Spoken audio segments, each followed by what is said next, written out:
justice protests and thought that he would be the police, he would be the judge of the jury of everybody that was there, and ran down the street and decided to take 2 people out and injure another. And on this day, a jury, if that's what we want to call them, decided that this young man should go home free.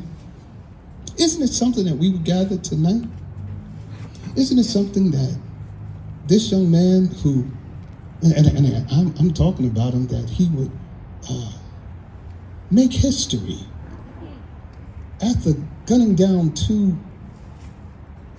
young people and wounding another, was running with his assault rifle, and when the good officer saw him, decided that he needed some water before he escorted him home. Isn't it something that we would gather tonight in a place not too far where a young man's life alert went off, and instead of honoring his request and leaving him alone when he said, "I'm okay," decided to take matters into their own hands? Isn't it something that we would gather tonight? So tonight, if you don't remember anything else, remember why we stand. We stand for justice. We stand for peace. We stand for honor. One and for all. Amen? Amen. Let us pray. Father, we thank you. God, we give you glory and we give you honor.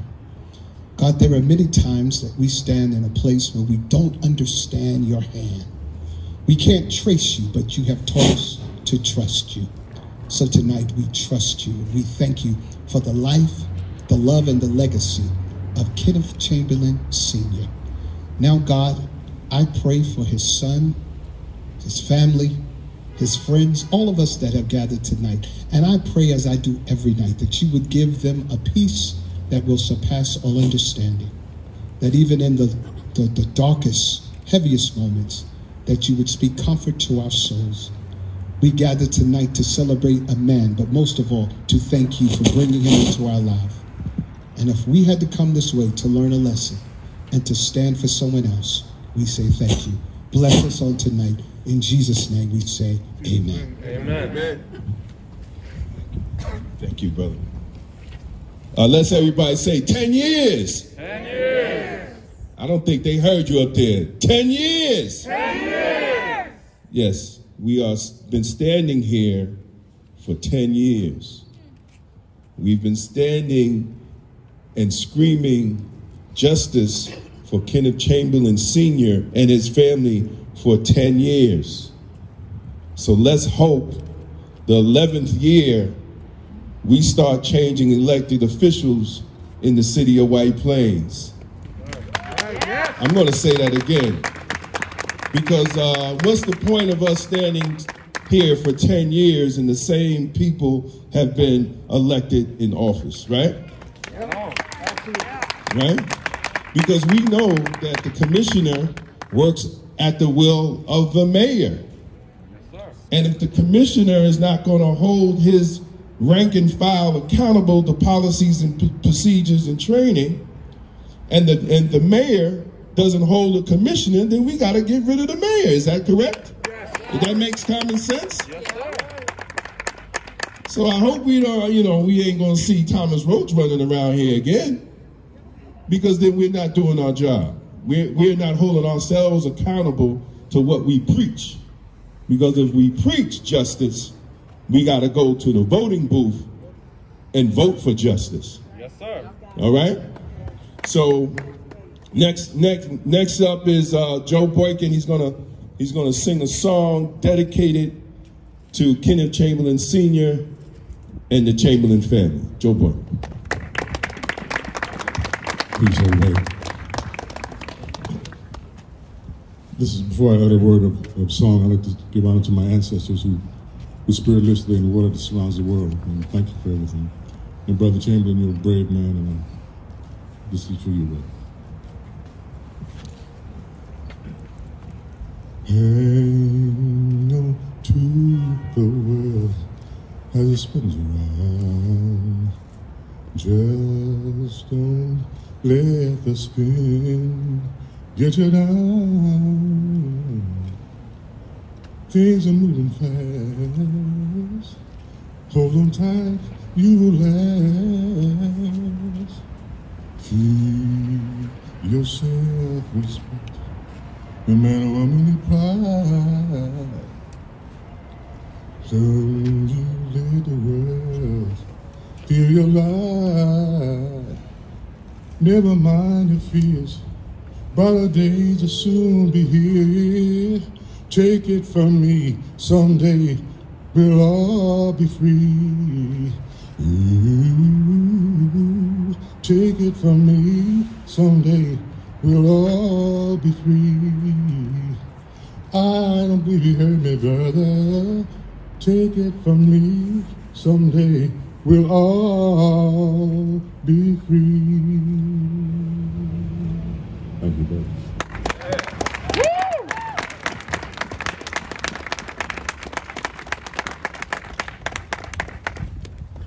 Let me see who's next on the list. Is Janice Griffith from the NAACP? Is she here?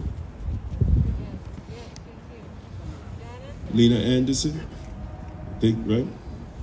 Janice Griffith and Lena Anderson, right? Or just Janice Griffith and the NAACP.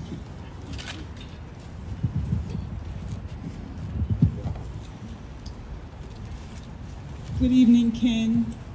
On behalf of the White Plains Greenberg NAACP, we would like to honor you with some proclamations from the city of White Plains, Westchester County, and the town of Greenberg, New York State. These are your proclamations. This is in honor of the work that you do, that you continue to do. We are always so proud of you. You took this fight on and you don't stop. You keep it going, and we are always there for you and with you. And this is just a token of our appreciation for all that you do for not only you, but for all the other people who have lost their lives due to criminal misjustice. Thank you. Yes. Yes. And also there is a check in here for the organization that you have chosen to donate to. And this comes from us from the bottom of our heart. Thank you. There you go. So the NAACP has a special award for you.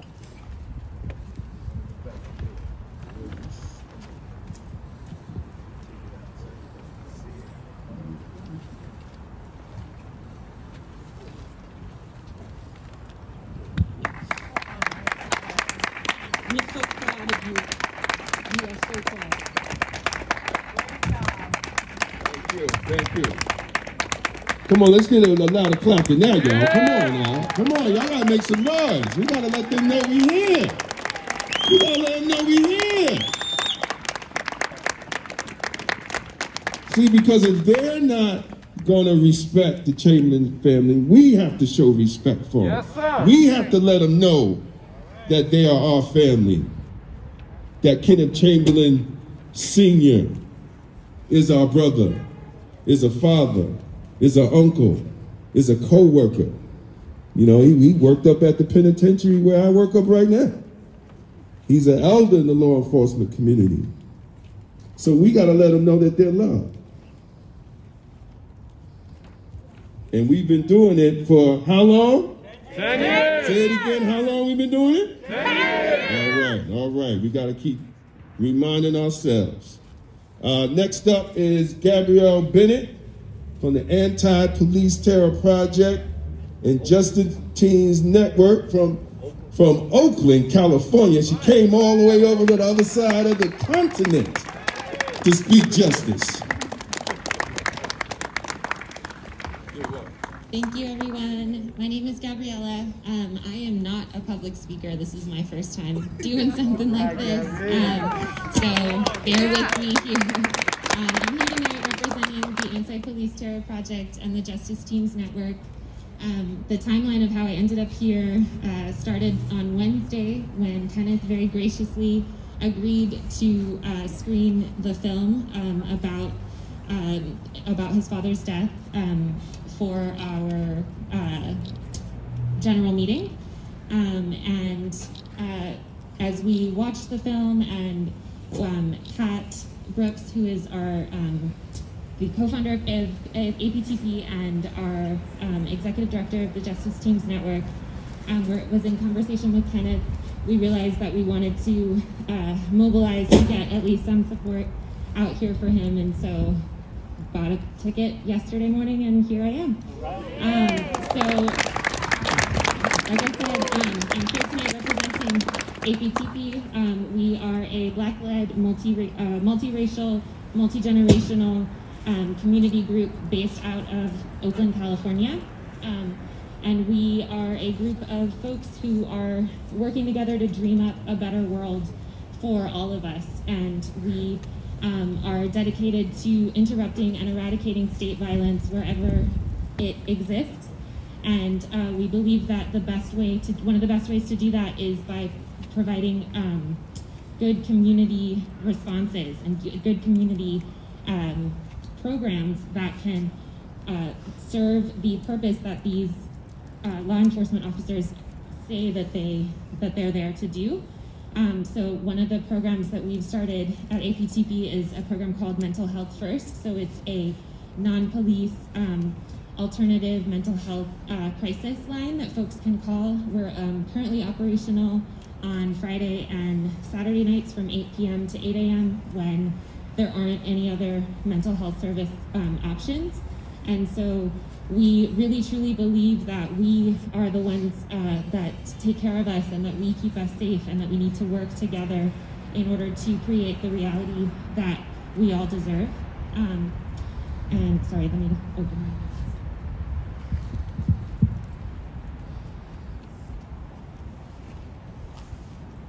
Appreciate y'all bearing with me. Said not a public speaker.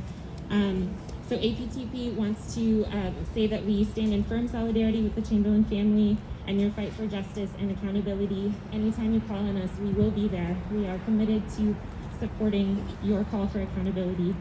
This tragic case illustrates how badly our communities need life-affirming non-police options for mental health crisis situations.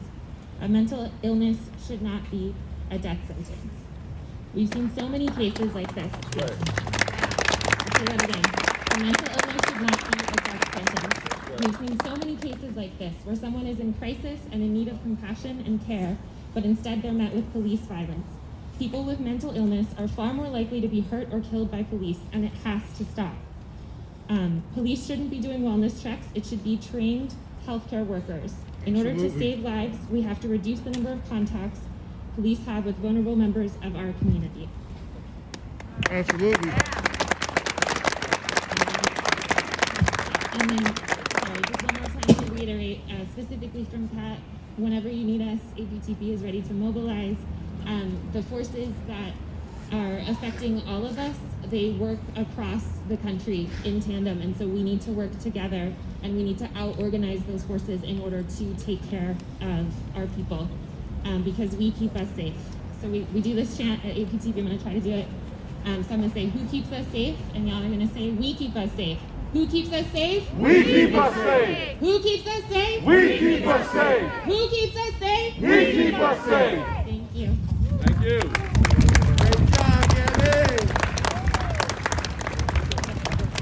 How long has it been? 10 years. How long has it been? 10 years. We've been doing this for 10 years. It ain't even cold outside no more, right? Yeah, right on. Because that first time, I remember the first time, it was cold. It was cold. Now it ain't even cold no more to me, because we already anticipate the wind. So the person that I am, I have to address something, because my brother Kenny received a proclamation from Mayor Roach, which is, bless his heart. But we need legislation, not proclamations. Yes, sir. We need laws passed. We need the City Council of White Plains to do something. Yes, sir. We need Westchester County to do something. We supposed to have some revision in task force and recommendations that should be in place for police departments, but we don't see them. So proclamations is great. It's nice for the wall, but we need action from our elected officials. And if we can't get action, what are we supposed to do, y'all? Vote them out. Vote them out. Say that again. We supposed to do what? Vote them out. See, because I got to say that because I've been out here for 10 years, man, and I see the same people being elected and doing nothing. And people are dying.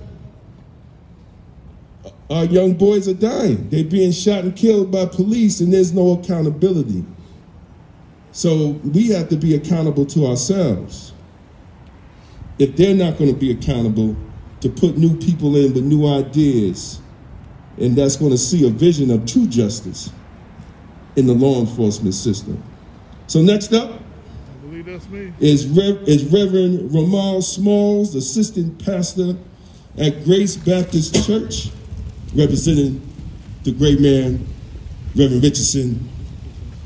Everybody give him a hand of applause now. Come on, let's not be, come on now. Peace and blessings, everybody. I want to invite everybody who has a sign. If you have a sign, come up here. Don't let your sign be... Come on, let us see these signs. If you have a sign, please come up here and join me. If you have a sign, come up here and join me. How long we been out here? 10 years. How long we been out here? 10 years. My name is the Reverend Ramal Smalls, and I am not here representing Dr. Richardson. I'm here representing the movement of Black Lives Matter. I'm here representing the faith put into action. And so I want anybody here who has faith or no faith to know that you are standing out here for a purpose and a reason. You are standing here for a purpose and a reason. Yes, sir. Yeah. Kenneth Chamberlain Sr.'s blood was not wasted in vain. No person who was killed by the police blood was wasted in vain. Do you know why?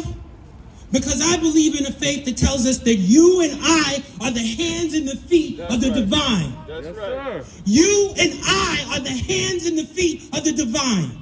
So when it's time to stand up, when it's time to speak out, that is our job. And that's why I'm so glad to see each and every one of you here, standing with this family, standing with all who suffer, all who need our voices. Now, you can go to the polls and you can vote. Now, you can go into the streets and you can protest. You can write letters. You can fund. You can join the NAACP. You can join WestCap. You can get your mosque, your synagogue, your church to organize, to do something. Whatever it is, what little bit that you have, you can do something. And your presence here tonight proves that. So I want to encourage you to hold on to your faith, to hold on to your hope. Suffering may endure for a night and a season. That's right. But joy, I said joy. I said joy will come in the morning. And justice will roll down like the waters of peace and mercy. So you might be upset with what has happened in Kenosha, Minnesota. You might be upset what's going on in White Plains and Westchester County and all across this country. But hold on to your hope. Hold on to your faith and believe that together we can change this world. With hope, with peace, and with love. That's right. Kenneth Chamberlain Jr., my peace, my hope, and my prayers are with you and your family. May we respect and always honor the land in which we stand on of the Native people who died. Yes, sir. Who died for us. And we are all standing in solidarity. It's all a continuum of peace and justice and hope. And I thank you for inviting me here, and I want you to say this with me. Hold on. Hold on. To your hope. To your hope. Hold on. Hold on. To your peace. To your peace. Hold on to your love. Hold on to your love. Good night. Good night, sir. Yeah.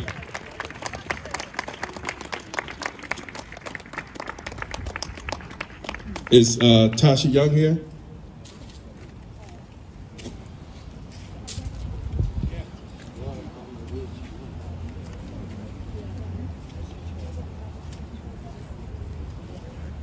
Is that Thompson? Oh, you so wrapped up, I ain't know.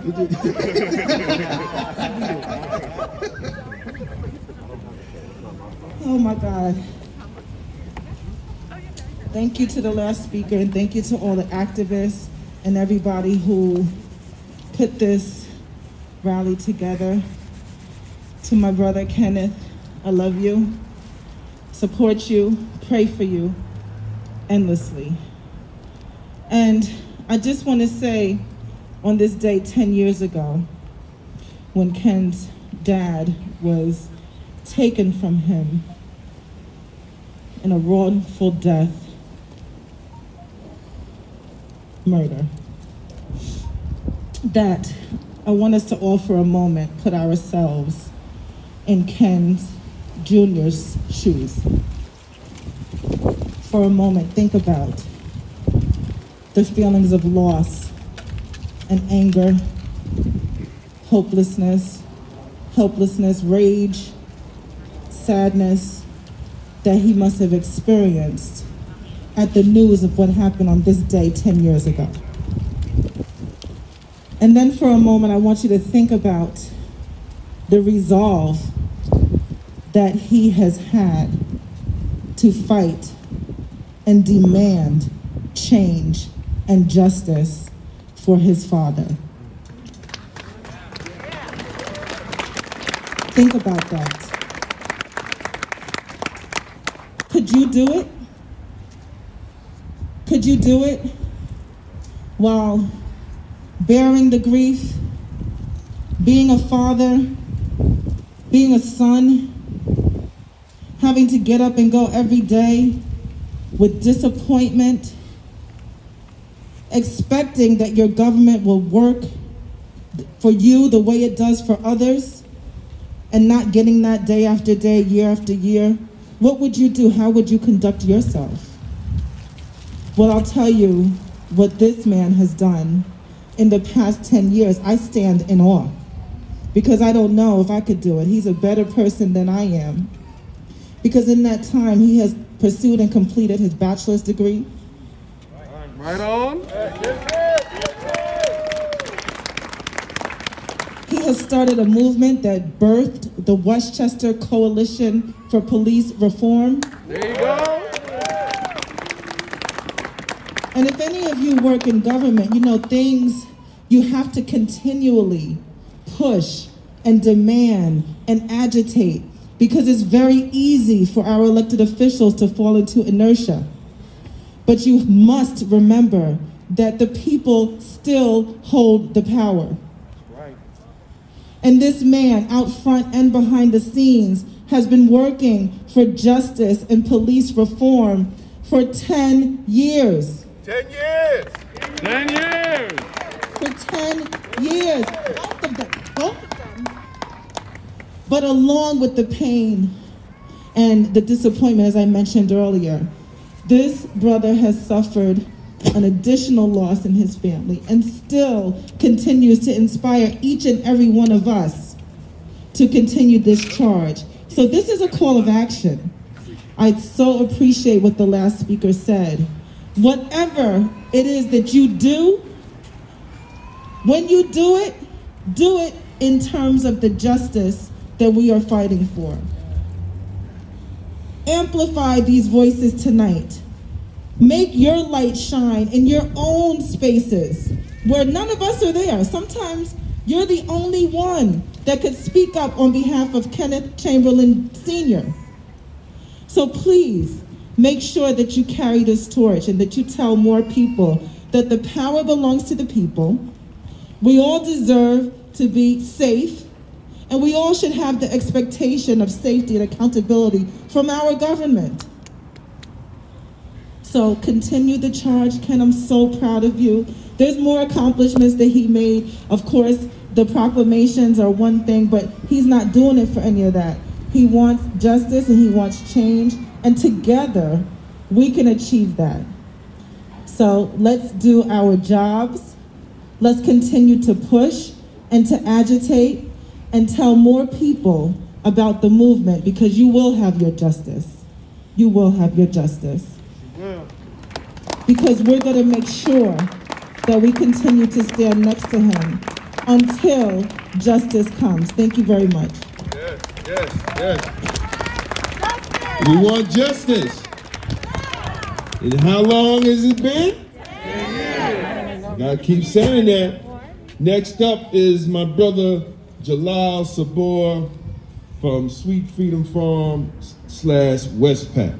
Give him a round of applause.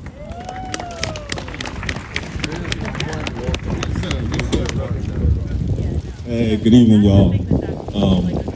I wasn't really prepared to speak, but Nada put me on the spot to take her place, so I'm gonna step up and do it. Like Damon is saying, we were here 10 years ago, right? 10 years in the street doing that silent march, right? I was there, you were there. Were y'all there? Were y'all doing the silent march with us? We had that silent march. Al Sharpton had a silent march. Everybody was doing silent marches at that time.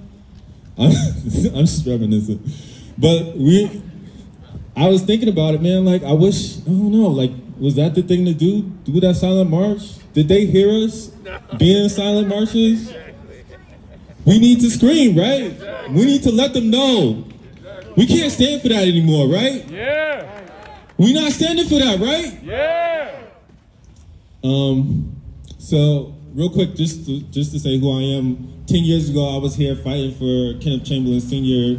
for justice, and then I moved upstate to be a farmer, and I've been farming for the last 10 years in Columbia County, making sure our food can get to the people too. There you go. Because we can't just fight for like police reform, we also have to fight for housing. We have to fight for like food.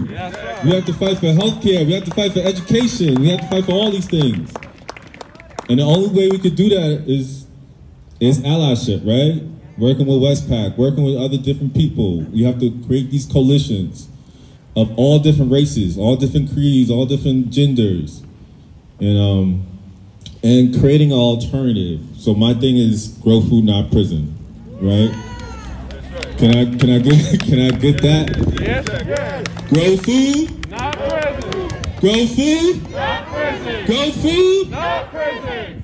And just for me, that means creating alternatives, right? We need alternatives to incarceration. We need alternatives to policing. But we need, what is the alternative to policing, right? For me, alternative to incarceration is having a farm and growing food. What is all alternative to policing? The speaker before was talking about mental health. But how, like, what does it look like? How do we really imagine that? And so, what they're doing in Oakland is what we need to be doing here in Westchester. What is that alternative to policing? What does that really look like on the ground? Creating alternatives. So what do we do when we have to like call 911? And who actually shows up? How do we create these alternatives is really for me to answer. And so, and I also want to say, I think the answer is working with young people. For me, I always work with our young people. Our young people are the key. And upstate, as I farm, I work with young people on the farm and making sure they know where their food comes from and what alternatives are to prisons.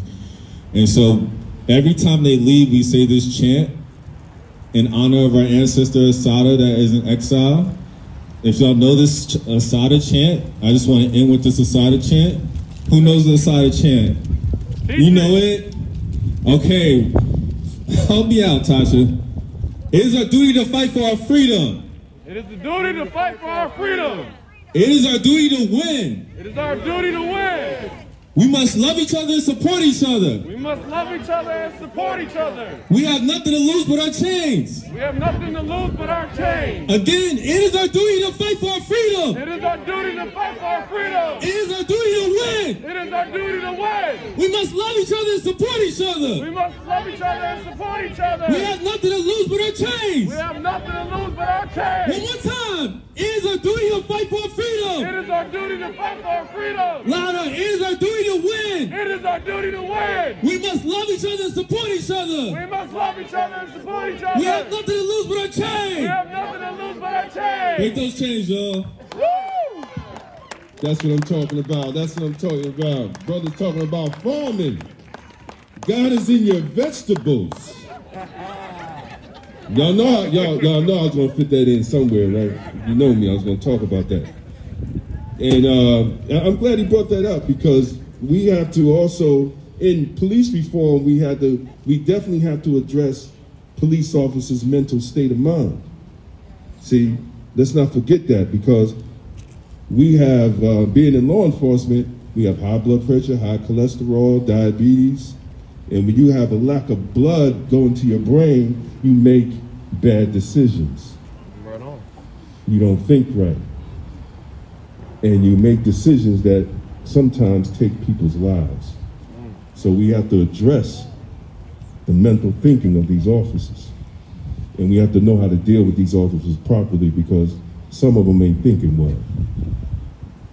So I want to bring up these two guys, man. They're like Batman and Robin of the legal team.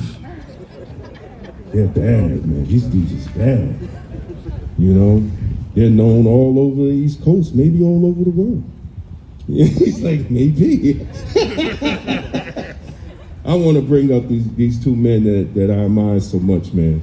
Randolph Mclaughlin and Mayor Bartlett, who have stood with Kenny from the beginning for justice.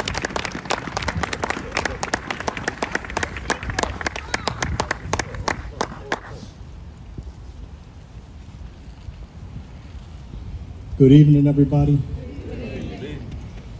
First of all, just thank you so much. I think, and I can speak for Kenneth, that he considers all of you family. We all consider you all family.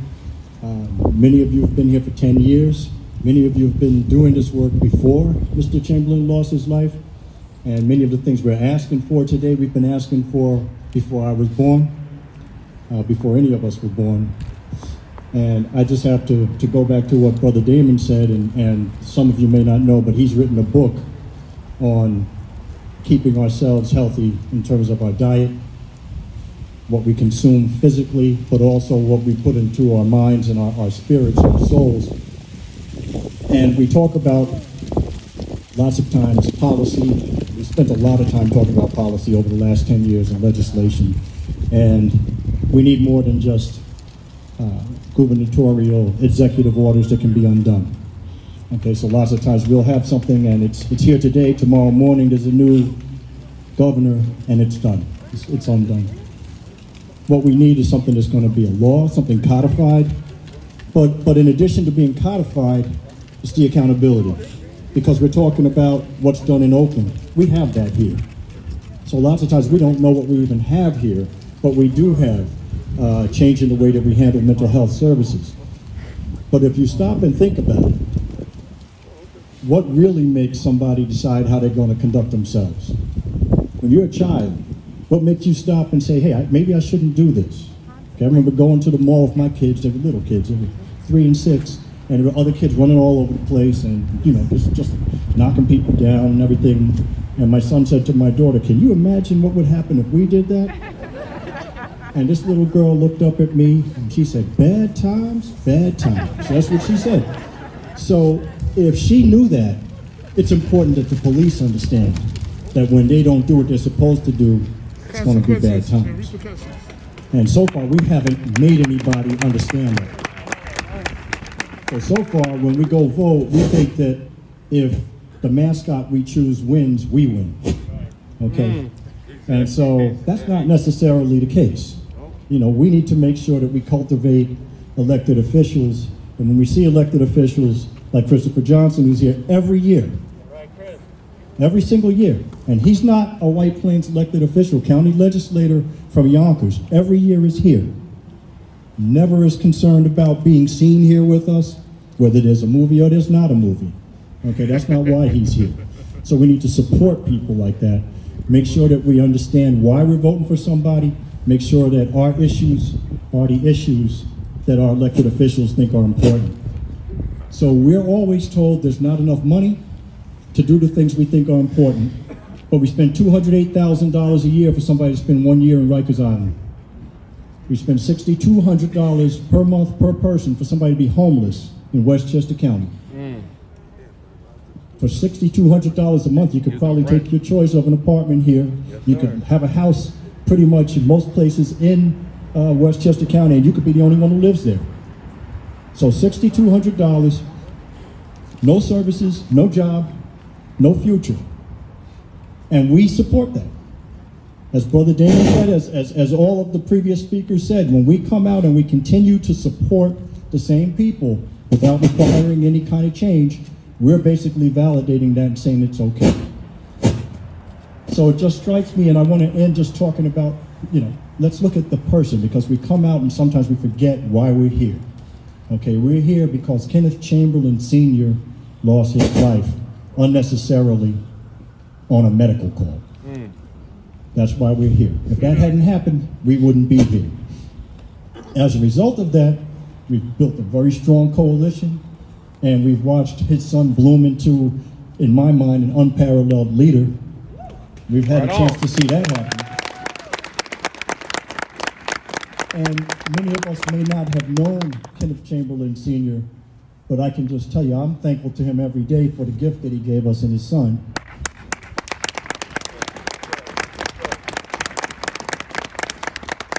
And I can tell you, we have many talks at all hours of the night. If I send him a text at 4 o'clock in the morning, I know it's going to be returned because I know he's up. I know he's trying to help somebody else who's going through similar circumstances right now, but he's a true leader in every sense of the word. And so I think we have to celebrate him, but also recognize the fact that all the things he's gone through, he still has yet to have an opportunity to mourn the loss of his father. That he's been engaged in a battle for 10 years. 10 years. Every single day of 10 years. And during that 10-year period of time, he has had other ups and downs, as we all have. And he's had to deal with those while dealing with the fact that his father was taken in such a way with an audio tape and videotape, talking about racial slurs that are hurled at him by people who were there to protect him and to make sure that he was okay. So I want us just to contemplate that and to think about how many Kenneth Chamberlain Seniors we don't know about because there was no videotape or the media chose not to cover it. And to look around at our family right here and to look at the diversity that we have right here and to understand that sometimes the media has a dynamic that they want to portray. And there were times where our white brothers and sisters spoke beautifully on camera, and the news chose not to run the story. So why is that? Why is it that we can't have the same coverage and have an honest conversation? And just as I'm about to hand it to Randy, in Texas, they don't want to teach that slavery occurred at all. They want to teach things that make their children feel good. Okay, so I'm sure Pastor Wheeler would agree that, the truth is the truth. You may not like the truth, may not make you feel good, but it's still the truth. So as we sit and we discuss what happened, and as Kenny says, we're never going to say anything that we have to take back. We live with the facts. And to his credit, 10 years ago, he said, if my father did anything wrong, let me know. I will walk away. You won't see me again. And it was only after listening to the evidence and seeing the tapes and finding out what happened that this fight truly began, and hopefully in the near future we'll have accountability, but also hopefully he'll be able to actually mourn the loss of his father. So Kenny, I thank you for everything that you've done for so many people, and I consider you to be my brother, and I got to tell you on behalf of Randy and so many people here, we love you, man. Good. God bless you.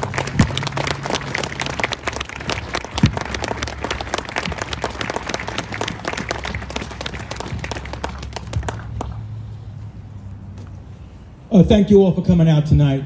There's been a lot of talk about 10 years. Many of you, most of you, have been here with us for 10 years, in the snow, in the cold, and in the rain. And I want you to take a moment to give yourselves a round of applause for your hard work standing up with this family, for Ken Chamberlain.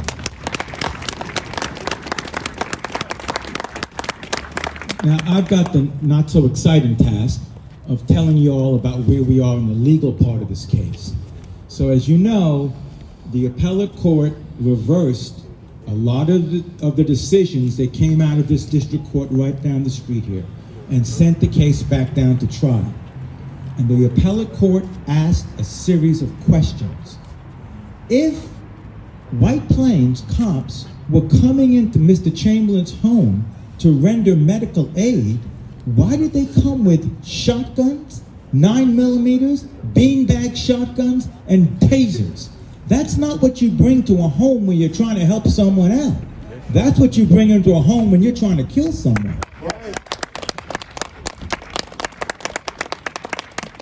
The appellate court wanted to know, if they were so concerned about Mr. Chamberlain, why did they call him the N-word? I don't even want to repeat what they said. I'll say it in a casual, a careful way. We don't give a FN, open the door.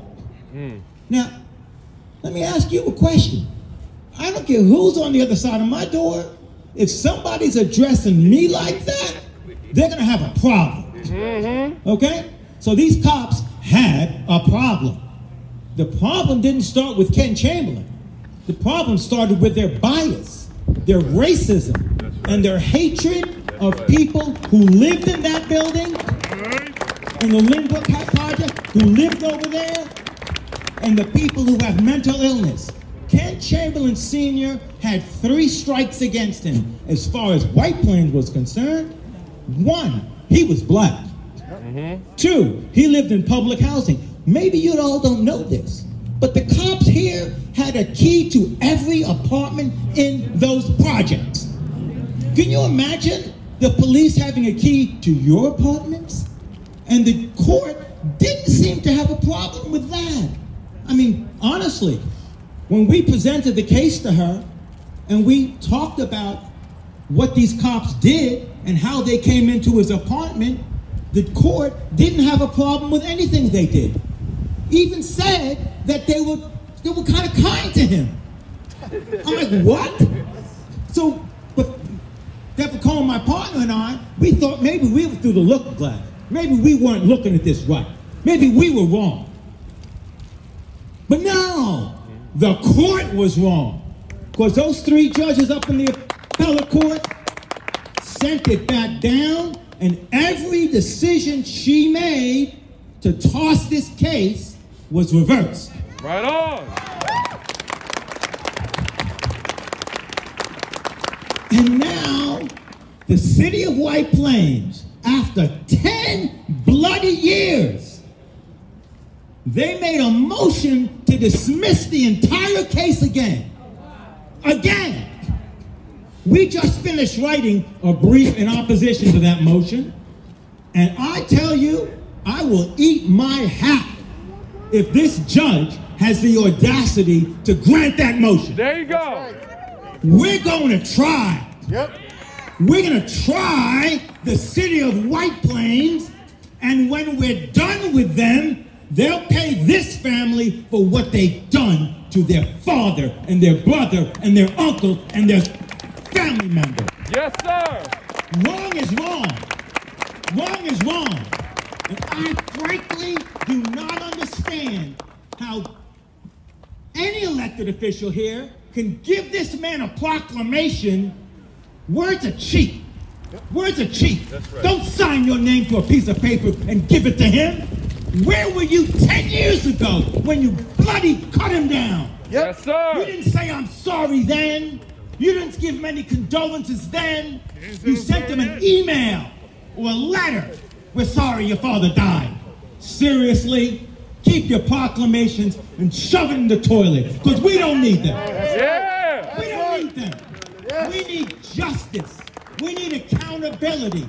We need those police officers to pay for what they did. Right on. Because guess what? If cops aren't accountable, this won't be the last black man killed here. That's right. Yes, sir. There'll be more. Because what happened in Kenosha is a message to white terrorists everywhere. Say that. You can kill with impunity here in this country and get away with it. That's right. This is a civilian who brought an AR-15, an assault weapon, to a demonstration and killed people after provoking them. Guess what? That's exactly what happened here. The cops, for an hour, 90 minutes, provoked Mr. Chamberlain, called him the N-word, mocked his military service, cursed at him, banged on his door, knocked his door down. Here's what I always ask. Now I won't be much longer. If the police were there to help him, yeah, that's what they said. But the way they went about it, they took his door off the hinges. Yep. They used bolt cutters and knocked his door in. Now let's assume for the sake of this conversation that Mr. Chamberlain had survived and they took him to the hospital. What were they going to do with his apartment with his door on the ground? Were they going to pay for it? Nope. Were they going to stand there and guard his property? Nope. No. They took his door down so they could come in and do what they wanted because he didn't respect their illegal authority. Because here's the deal. Under this Constitution that we all live under, the police have no right to come into my home without a warrant, without probable cause that I have committed a crime. Correct. There was no allegation here that Mr. Chamberlain committed a crime. They didn't have a warrant for his arrest. So what did they say? Oh, we came to aid him. Seriously? Seriously? Are you people insane or just stupid? Because there's no way in the world. Let's flip the script. I would like to do that. Let's go through the looking glass. Not the project over here. Imagine if this was a Scarsdale residence and a Scarsdale doctor didn't want to open up his door and told them go away. Do you think the cops would have broken to that man's home and killed him? No. They would have walked away. Yep. Why? Because his life matters. His life, that white doctor's life, matters. A black man's life doesn't matter. They can kill us with impunity and get away with it. Even a kid could do it now. Seriously, our lives are in jeopardy. So, we're hopeful. We're going to go back to trial. My prediction, we're going to win. Oh, yeah. We're going to win. I don't fight to lose. I fight to win. Now, I'm going to close out. I did my time. I'm all right. We're going all right. All right, I got a little more to say. Some say I'm a preacher, but I'm really not. I was raised in the church. That's another story. Thomas Paine said it best. Old Tom Paine. He said, we don't need summer soldiers. We need winter soldiers who will march in the snow and the cold and the rain to deliver freedom for our people. And you know what we have here? We have here a winter general. Not a soldier, he's a general. Right on. We work with a lot of families. Mayo, myself, Deborah Cohen, myself, and I've got two associates here. One former associate, Danielle Sullivan, who tried the case with us, and in the midst of having her head injured by a bungee cord, goes to the hospital, stitches in her head, comes back to court, and tries the case with us. That's dedication. And the new one just showed up a little bit ago, but she's working hard. Casey Perlman, she's in the back. And I got a couple of interns, Screw and Kathy, you're back here somewhere. Now, why do I say he's a winter general? Because before the death of his father, there was no county-wide police reform anything. There was none. Now, his presence, and I gotta say this, I work with a lot of families. I've never met anyone like this. I've never met anyone like this.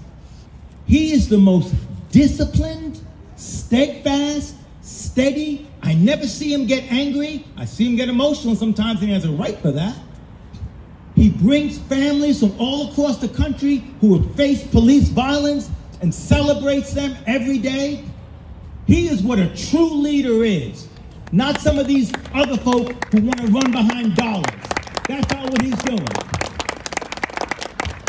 So I applaud him. I don't know, I'll be honest with you, I don't know if I would have the strength and the discipline to be as courageous and non-violent as you have been. Because if this had been my father, I'm not sure what I would have done. And I'm a lawyer, but I can get real angry. So I applaud him for what he has done. And just look at this crowd. Look at this crowd of people. But the last thing I'm going to talk about, HBO Max. Check it out. Yes, yes, yes. Today, yes, yes, HBO Max has the movie running 24/7. 24/7. All over the country, all over the world. People will now know the name of Ken Chamberlain Sr. and his son. He's an amazing man. So stay tuned, more to come. Woo! No, anytime. And Randy made a great point that this would not happen in a white neighborhood. And the fact of the matter is, 3 to 4 weeks after they killed Kenny's father in Stony Point, there was a standoff with a mentally ill white man who had fake guns. And he barricaded himself in the house. And they got him out. They didn't kill him with fake guns. And Low HUD, one of the lieutenants or one of the high-ranking officers said they used great restraint to make sure that he didn't hurt himself. Think about that. Think about that. Oh, wait, I gotta unlock my phone. Next speaker, I'm sorry.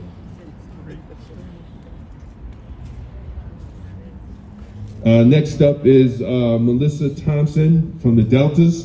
Give her a round of applause. Where's she at? Oh, there you go, sister.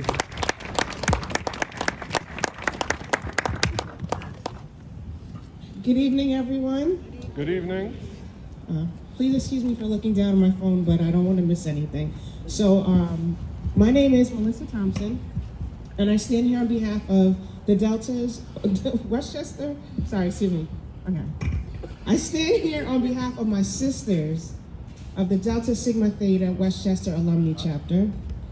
On this day, we are here to honor the life of Mr. Kenneth Chamberlain Sr., who is a man of integrity, a father, a grandfather, uncle, brother, and an honorable soldier who fought for this country. To Kenneth Chamberlain Jr., we acknowledge your hard work and dedication in your fight for justice and to shed light on your dad's story. Here we are 10 years later, and we will continue to stand with you and your family. Thank you. I just want to recognize County Legislator Chris Johnson's in the house. Give him a round of applause. County Legislator Damon Mars in the house. Give him a round of applause. You got Brother John, president of the 100 Black Fathers for Change. Somewhere I just saw him. He's in the house. Now the man of the hour is my brother. And I remember the phone call that I got from him about his father. And I couldn't believe it. And let me tell you, man, you know, Randy says, you know, how he conducted himself, but we had conversations. You know, we was getting ready to get the black van and put some mask on and take care of some business. You know, because that's my brother. But I've been to meetings with him where certain high-profile people wouldn't show up to White Plains. Certain high-profile people wanted money to show up to White Plains. Where the press wanted to talk more about Trayvon Martin than the killing of Kenneth Chamberlain. And, you know, with AJ and sending out press releases and contacting media and trying to get them to cover this story that actually had an audio to it. Mm-hmm. And we could not get the press to talk about this story that had audio to it. That was the most amazing thing. But through all that, this brother carried himself with grace and purpose. Absolutely. And he was steadfast for the justice of his father. And through that, being who he is, being a spiritual man, being a father, being a son, we got a national movie out of it. You know, and I told Kenny, I said, look how God works, man. Look how God works. When you thought that you needed certain people to bring the story of your father to light, God just told you, I got your back, just stand up. And that's what he did. And I'm proud of this brother, because we had our arguments at night. You know, we had some we had good talks and we had some arguments.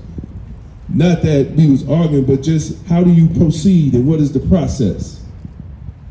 You know, and I had no problem to say the things that he couldn't say. And I still say the things that he can't say, because he has a lawsuit and he cannot be out there making statements that's going to get him in trouble. So I'm that mouthpiece to say the things that he can't say. And I don't have no problem playing that role. But I love this brother, man, and I pray for him all the time, and we talk almost every morning when I drive home, you know, to catch up with each other and to talk about what we need to do to make White Plains, to make Westchester County better. Like he's just not doing it for his father, he's doing it for everybody. He's taking on this role for everybody. So last but not least, I want to introduce my brother from another mother. The champ is here. Kenneth Chamberlain Jr. Give him a round. Come on, come on.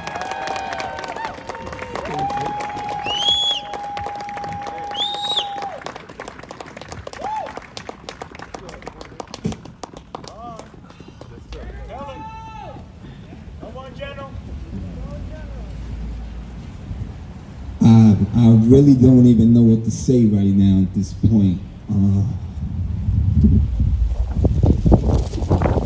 Maybe I should run for mayor of White Plains. Yeah!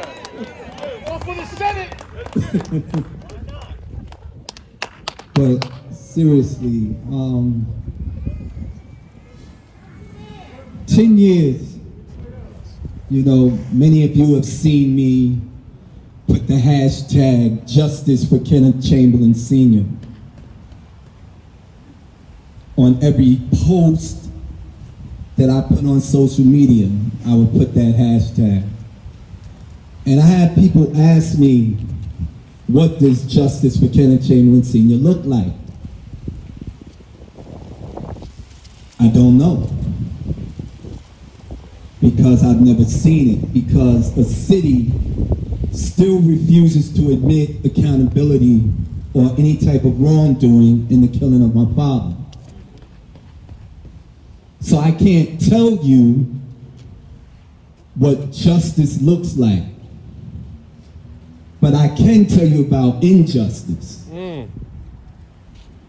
The injustice happened on November 19th when police responded to 135 South Lexington, took a door off its hinges, tasered a man, shot him multiple times with a beanbag shotgun, and then live rounds killing him. The injustice is a Westchester County District Attorney who is now our New York State Chief Judge for the Court of Appeals, promising a full and fair investigation, but coming back with no true bill. And then adding further insult by saying that the racial slur hurled at my father before he was killed was used as a tactic to distract him. Injustice was, as Randy told you, us walking inside that federal courthouse and watching the judge make these rulings that were ridiculous. throwing out the majority of our case, and then she even said that the racial slur, oh, that's just a word. So this is why I say that I don't know what justice looks like, because when there was a demand for it, there was a lack of it. Justice is supposed to be immediate. So justice delayed to me is justice denied. Yes. So now I say accountability for Kenneth Chamberlain. And now we say, well, what does accountability look like? Because they're two different things. So many of you always hear me talk about the rule of law, where we say that the government, its agents and officials are to be held to the same set of rules that enables a fair and functioning society. Now that doesn't say that every person is supposed to be treated identically. That is saying that the law wants you to get the same consideration or apply the same standard in similar circumstances. So, if I go out here and shoot and kill someone, and this police officer goes out here and shoots and kills someone, we're supposed to be treated the same way. He's not supposed to be protected through color of law or qualified immunity. So, we've talked about mental health services. I'm surprised that Mayo didn't mention it, that the county now has Project Alliance, which is putting mental health services along with emergency response. So hopefully we can route these calls properly, and you don't have police officers with guns running up on somebody who's experienced a mental health crisis, because that doesn't work. And we've seen that it goes terribly wrong, because they have to understand that their job is to diffuse the situation, not create one. You heard Damon talk about mental health of the officer. Do you know that they only do psych testing once? And that's when they're hired?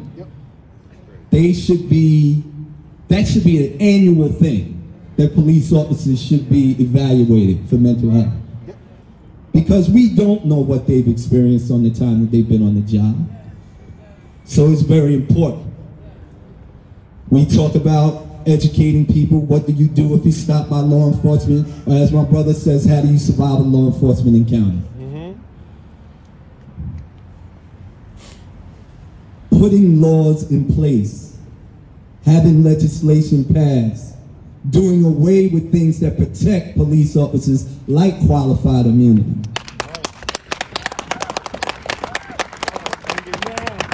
But if we don't have the right prosecutors in play, it means absolutely nothing. So I'm glad that Randy made the comment, because I was flip-flopping back and forth as to whether or not I was going to say it. But since he put it out there, I might as well go ahead and speak to it.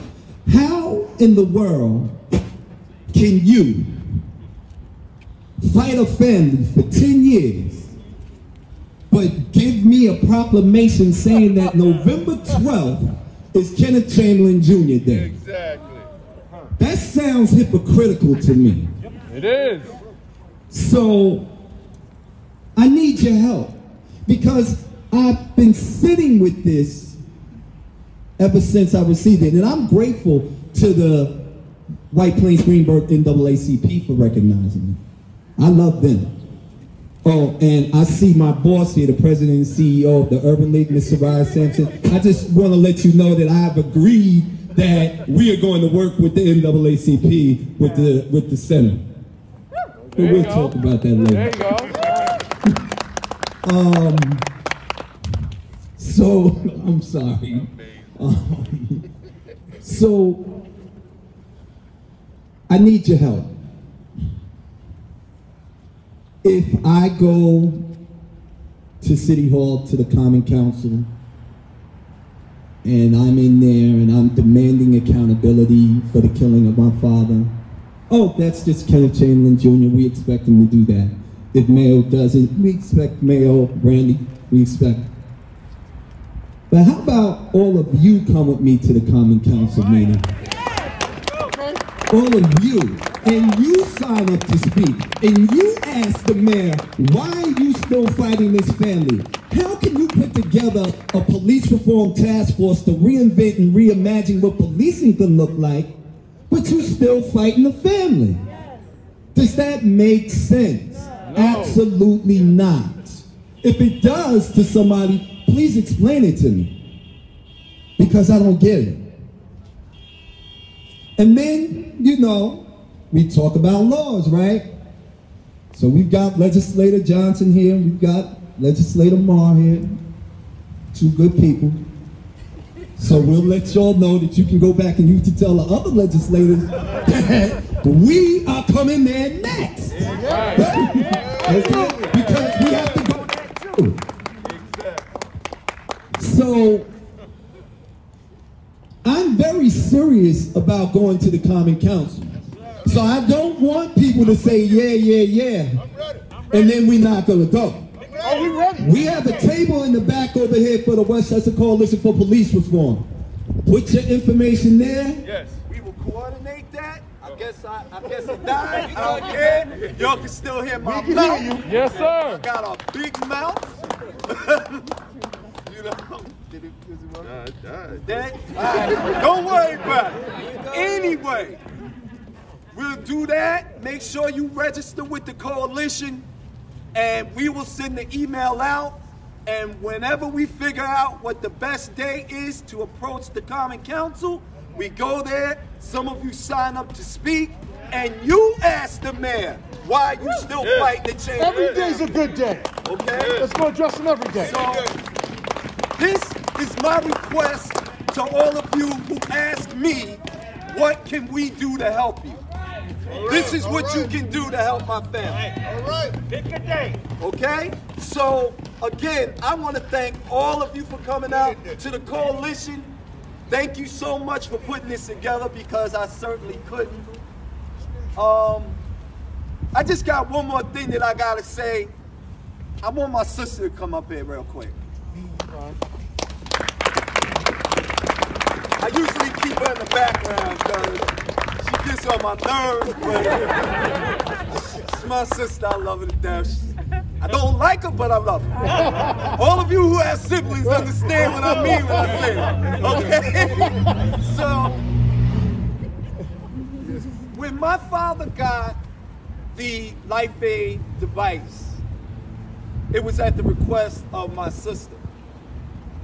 My sister has been struggling with the fact that she blames herself for my father's death.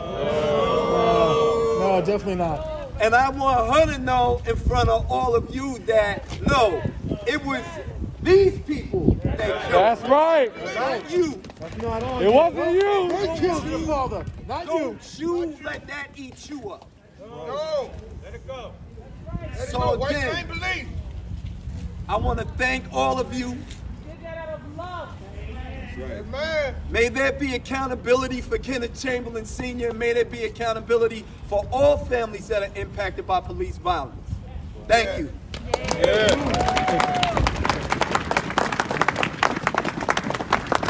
So,